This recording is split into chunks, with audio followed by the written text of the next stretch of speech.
बज गया बिगुल, बिछ गई चुनावी बिसात, का बजेगा डंका और किसकी होगी मार। सत्ता के सबसे बड़े रण क्षेत्र का हार, विधानसभा का महासंग्राम। प्रेक्षकांनो नमस्कार। यावेळी आपल्या सोबत आहे राजेंद्र वैद्य। आपण बल्लारपूर मतदारसंघातून राष्ट्रवादी काँग्रेस पार्टी शरद पवार गुटचे आपण संभावित उमेदवार आहात। तर आमच्या चॅनलमध्ये आपलं स्वागत आहे। धन्यवाद, नमस्कार। सर, आम्ही तुमच्याकडनं जाणून घेऊ नेमकं कशा प्रकारची आपली मोठी बांधणी राहणार, काय राजनीतिक समीकरण आहे बल्लारपूर मतदारसंघामध्ये, त्या संदर्भात। बल्लारपूर विधानसभा एक ग्रामीण भाग यामध्ये जास्त आहे। बल्लारपूर शहर वगळता पोंभुर्णा, बल्लारपूर मूल आणि चंद्रपूर जिल्ह्यातला हा जो CTPS पॉवर स्टेशन आहे, चंद्रपूर तालुक्यातले हे 3 जिल्हा परिषद सर्कल त्याच्यात येतात। पूर्णतः ग्रामीण भाग आहे। मोठ्या संख्येने बहुजन समाज या मतदारसंघात मोडतो। त्यात विशेष करून कुणबी समाज जवळपास 85,000च्या आसपास आहे। त्यानंतर तेली समाज आहे 35,000च्या आसपास, माळी समाज आहे 25,000 आणि शेड्यूल कास्ट 55-60,000 आणि आदिवासी आहे 40,000।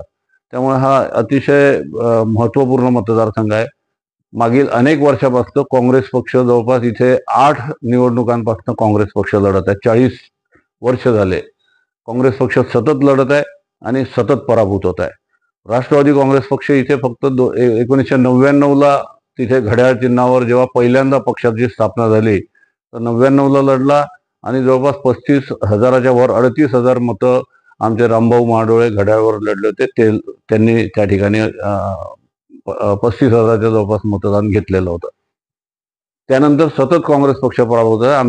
आमच्या पक्षश्रेष्ठींकडे मागणी आहे की चंद्रपूर जिल्ह्यात 2009ला आणि 2019ला जे आघाडी जी झाली काँग्रेस पक्षासोबत, तर दोन्ही वेळेस राष्ट्रवादी काँग्रेस पक्षाला या जिल्ह्यात एकही जागा, 6 पैकी एकही जागा मिळाली नाही आणि त्याच्यामुळे हा जिल्हा विधानसभा उमेदवार न लढवणारा या जिल्ह्यामध्ये राष्ट्रवादी पक्षाच्या संदर्भात अशी भूमिका होत आहे। त्यामुळे या जिल्ह्यावर प्रचंड अन्याय पक्षातर्फे होत आहे।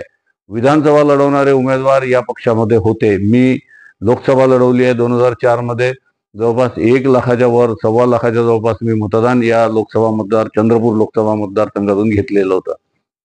संदीप गड्डामवार असतील, सुदर्शन नेमकर माजी आमदार, ह्या माजी आमदार आणि ह्या अशा मोठ्या नेत्यांना या पक्षात आणलं, परंतु पक्ष या जिल्ह्यात एकही विधानसभा न लढवत असल्यामुळे ते लोक परत गेले। मी अजूनही आदरणीय पवार साहेबांवर आमची श्रद्धा आहे आणि त्यांच्याकडे पाहून आम्ही या पक्षात अजूनही आहे। सध्याची स्थिती बघता आपण हे बघत आहे की लोकसभा निवडणुकीनंतर महाविकास आघाडीमध्ये एक उत्साह संचार होईल आहे। ही जी बल्लारपूर मतदारसंघामध्ये आपण जे उमेदवार दाखल केलेली आहे तिथे पण आपण बघितलं तर बरेचसे कृषीची लढत आहे, बरेचसे उमेदवार इच्छुक पुढे येत आहे। बरोबर, मला सांगा, आता आपण एक अनुभवी आणि ज्येष्ठ नेते आहात आणि जिल्हाध्यक्ष पण आहे चंद्रपूरचे, बरोबर आहे, आपल्याला पूर्ण अनुभव आहे याच्यात। आपण उमेदवारी दाखल केलेली आहे, विशेषतः काय मुद्दे आपले राहणार, काय विकासाचे मुद्दे राहणार आणि येथे जनतेसोबत आपण कशा प्रकारचे नाळ जुळलेली त्याबद्दल। हा मतदारसंघ इंडस्ट्रियलही आहे आणि कृषी प्रधानही आहे। त्यामुळे सुधीर मुनगंटीवारांना मागच्या 45 वर्षापासून या क्षेत्राचं नेतृत्व ते करतात आहे।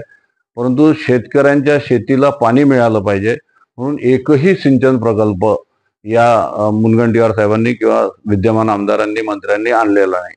त्यामुळे शेतकरी तिथला प्रचंड अडचणीत आहे। एक पीक घेतो कसं तरी, पावसाचं आपण पाहून राहिला, कधी अतिवृष्टी तर कधी पाऊसच पडत नाही। त्यामुळे बारमाही पाणी मिळालं पाहिजे अशा नद्या आणि त्या ठिकाणी नाले, बारमाही वाहणारे नाले आहे, परंतु तिथे सिंचनाच्या सोयी यांनी केल्या नाही। त्याला माझं प्राधान्य राहणार आहे। शेतीवर आधारित उद्योग या क्षेत्रामध्ये मोठ्या प्रमाणावर उभे राहू शकतात।